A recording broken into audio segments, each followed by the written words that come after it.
I'm treated so shitty out here, man. It's not even funny. I've lost all faith in humanity. These people out here treat me so bad. I don't steal from them. I don't damage their property. I've stopped and picked up trash from other people that made messes in front of their homes, and I get yelled at for it. And when all I'm doing is cleaning it up. Right. But they still look at us like we're monsters.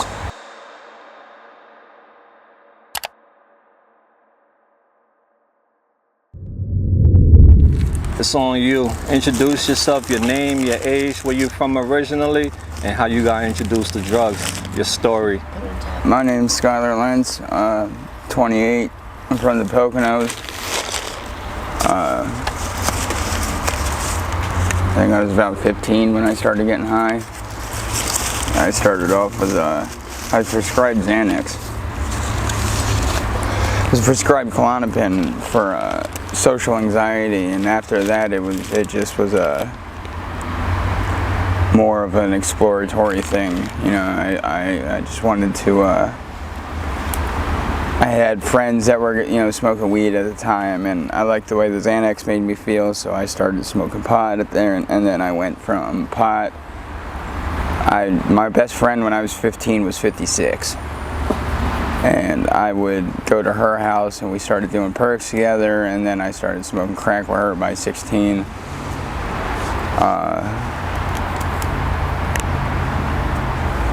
It also, like, I was in foster care twice. The first time I don't really remember much, but the second time, by the time I was in it, I was 17. So I had a lot of false hopes for it, you know what I mean? I thought my mom would have gotten us back. Never really had a relationship with my dad, don't really care for him that much. So when I thought my mom was going to get us back, she did try her hardest, but I firmly believe children and youth, they get involved in places where they're not always needed. You know, they took us from, like, as kids, we had everything we wanted. We didn't want for nothing. We always had food, we always had clothes, shelter, you know what I mean? We didn't have a bad upbringing, you know what I mean? Christmases were always great, birthdays were always great. We, you know, 16 years old, I had a PlayStation 3, Xbox, you know, I had everything I wanted. Let's slide out on the side. That smoke is killing me. Thanks, brother. But like that's the thing, is like I wasn't abused as a child. I wasn't, you know, I didn't have any crazy childhood trauma that made me want to get high. It's just over the years knowing about it. Like, school didn't really, when I went to school, they had the DARE program. They didn't tell us why it was no. You know, it was bad. They just said it was bad. You know what I mean? They would tell us all about the drugs, and then it was all like, you know, you die from this. So it just piqued my interest at the time. I started noticing certain things about certain different people that, you know, they did certain shit and they start acting funny. So I wanted to know what it was like. So as I grew up, like as I got older, I started trying different drugs.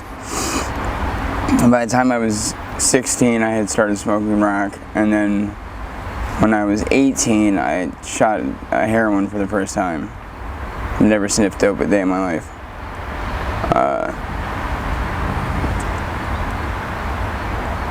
After that, that was pretty much it.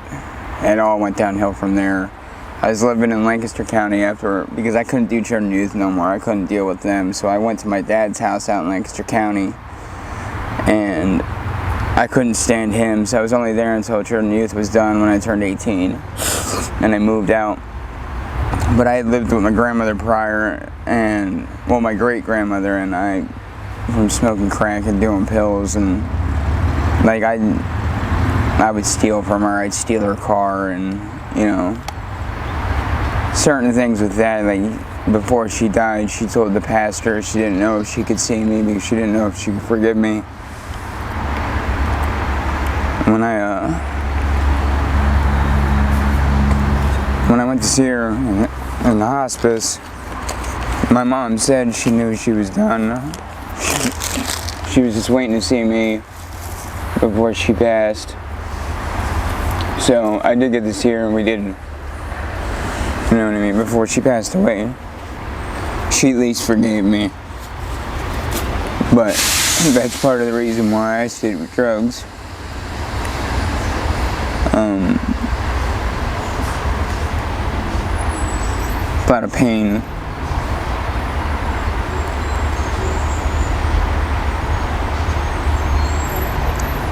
I still have a lot of pain from that. Yeah. How long have you been homeless out here now? I just did 5.5 years upstate. You did 5 years upstate? 5.5. For what? Burglaries. I was supporting mine and my ex-fiance's habit, and I'd gotten clean for like 6 months. I stopped using drugs. I got an apartment. I got a car. I got everything. I lived in Reading, and she wanted to smoke K2 one time, and she thought we could handle it. I knew I couldn't. I knew once I did it a little bit, it was over. So, but she talked me into we smoked, and I didn't stop. I haven't stopped since. Even going upstate, I was still getting high up there. I was home for maybe 6 months at being paroled 3 different times. I was home for maybe 6 months. I ended up doing 5.5 years. I just came home November 23rd. But when I was home last time, my older brother OD'd. Sorry to hear that, man. It's tough. This wasn't his life. Drugs take the most beautiful souls away from us. In today's overdose awareness, would you like to say anything nice about your brother?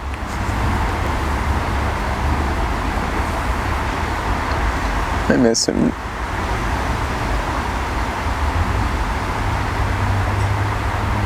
Do you think you'll get yourself up out of here to go to rehab again and try? When we decided to smoke, it was it. That was it. We just started running again. At one point I was shooting a bundle of dope just to get right. It wasn't even to get high. It was just to. This is before fentanyl and all that shit came out. But it was just my habit got real bad, and then I went upstate. And I ate the bid for my ex-fiance. Like, I wouldn't let her get in trouble for something I was doing. Like, she didn't deserve that. So I told the DA and the judge that it was all me. Like, I did it all. She had no parts of it. She was like my pawn in her pursuit for drugs. You know what I mean? I made it seem like I was some type of monster. Because I just didn't want her getting in trouble. I didn't want her to sit in jail for. She ended up getting 9 to 23. That was part of my plea deal. 9 to 23 months in the county. Part of my plea deal was Nina didn't go upstate. She only got a county bid. I took all the felonies. She took all the misdemeanors. I have 15 F1 burglaries. I got a 3 to 6 with 6.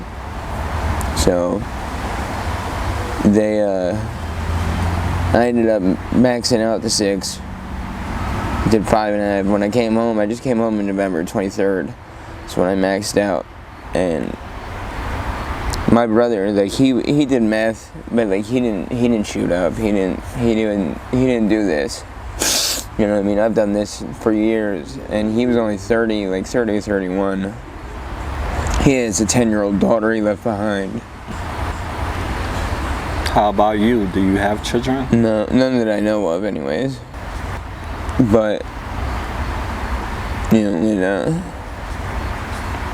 I've OD'd so many times. I OD'd 7 times in 5 days one time, and he OD'd twice and he didn't make it. You have any other siblings? I do. I have a younger brother. I got 2 sisters. Are you the only one struggling with addiction? Yeah. My mom actually lives down the road. She lives on Ann and Richmond. She knows what I'm doing. She stays in my life, you know. What do you think we can do to help you on your road to recovery? I don't know. I things I gotta deal with before I even do that. Yeah. What's your biggest fear? I don't know. I don't even know why I get high anymore. I know that with my brother, that was a big reason why when I came home this time, like I was just so hurt. If you can go back in time, what would you tell your younger self? Don't do it. How you make money and stuff? I scrap. Like I go around and see if people throw out whatever they throw out in their trash. I take it apart, take the copper out, and take it to the scrapyard. Take aluminum and stuff to the scrapyard. That's how I survive. Like you can't sit still out here. You really can't. If you do, you're not gonna make it. What's the worst experience that you had since you've been out here?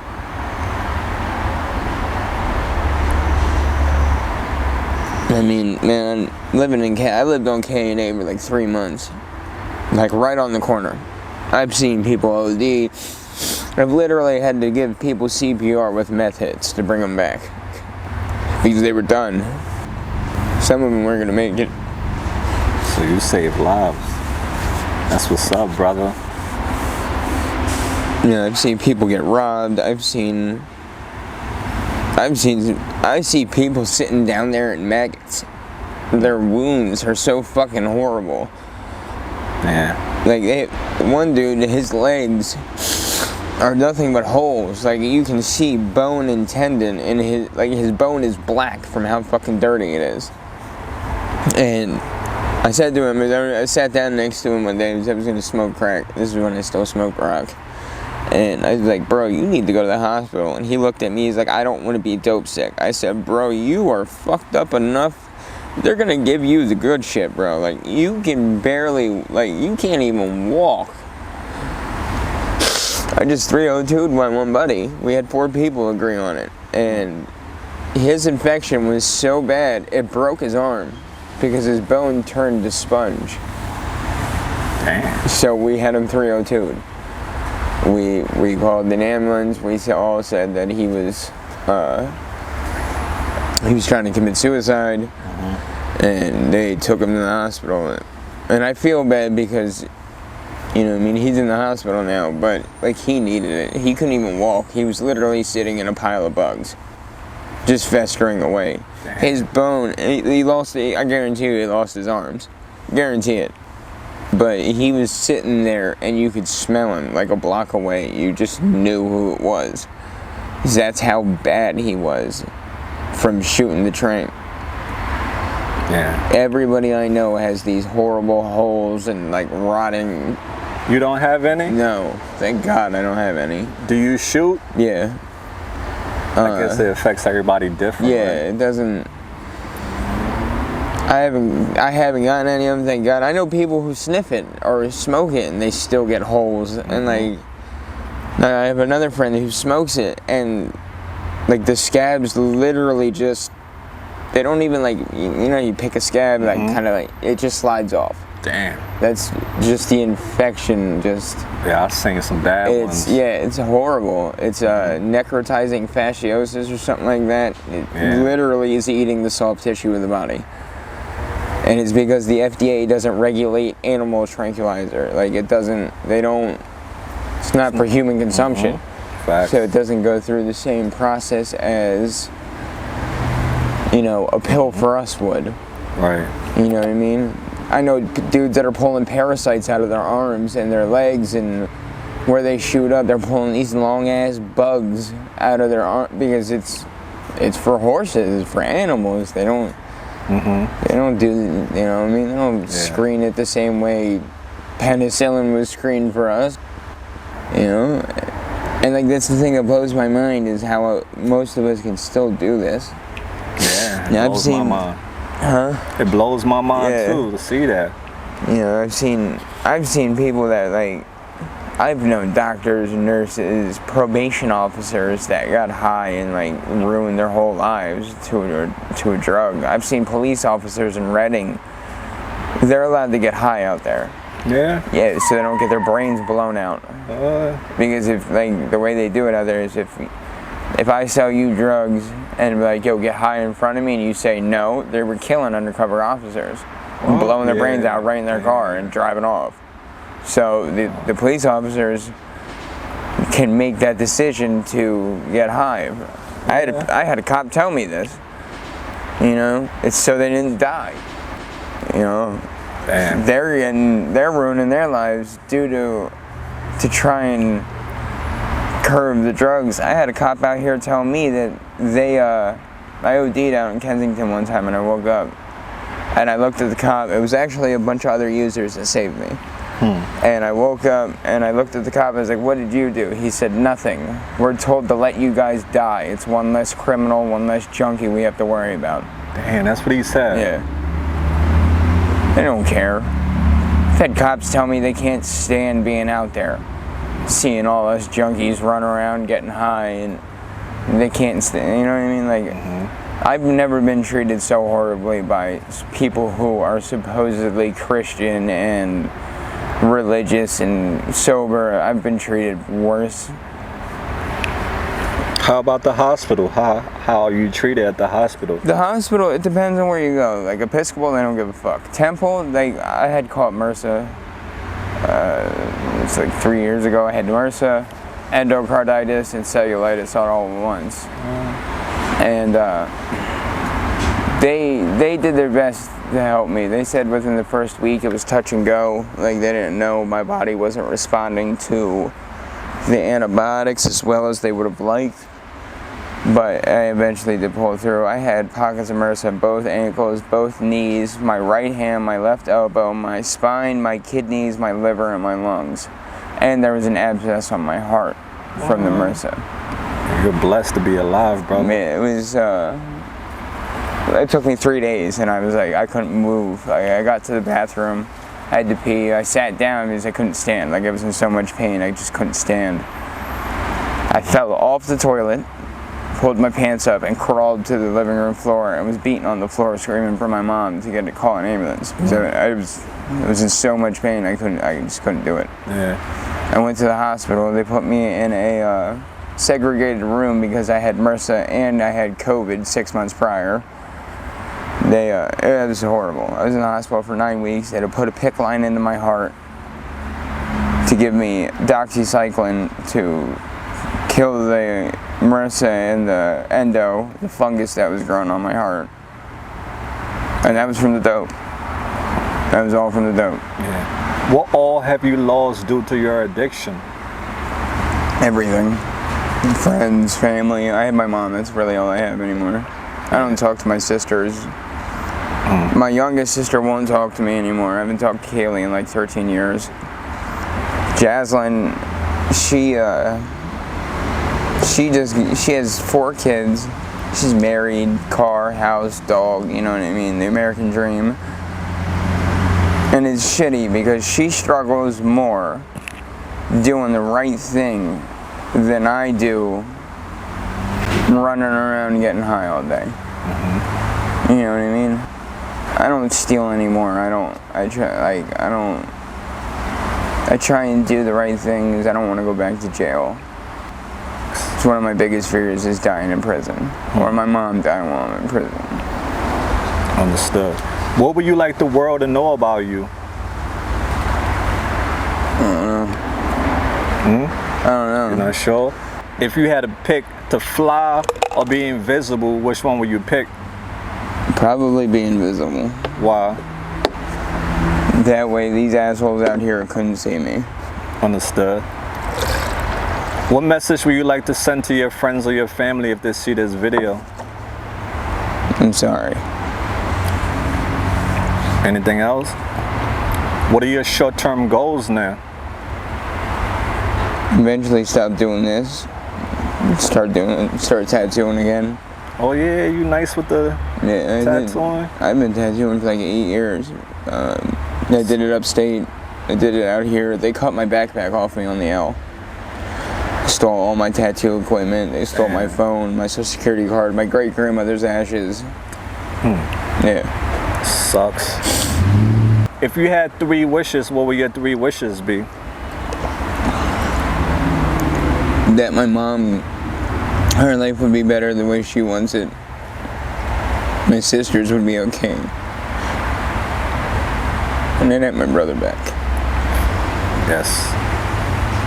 And this want to take us home. There are a lot of people in this world who judge people who struggle with drug addiction. What's your message for the world? We're not all terrible people.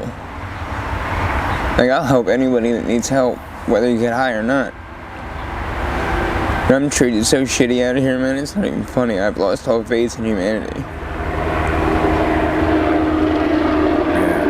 These people out here treat me so bad. I don't steal from them. I don't damage their property. I've stopped and picked up trash from other people that made messes in front of their homes, and I get yelled at for it. And when all I'm doing is cleaning it up. I didn't do that. You can look on, everyone out here has Ring doorbells or cameras in their house. You can look at your camera and see that I'm trying to help. Right. But they still look at us like we're monsters.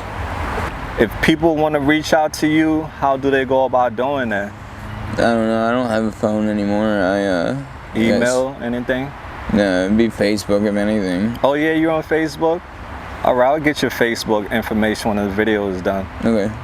So AML family, it's time for us to, take flight. I want to tell Skylar, thank you so much for being courageous and helping to make a difference. Before we roll, is there anything you're in need of that we can help you with, Skylar? No, I'm good.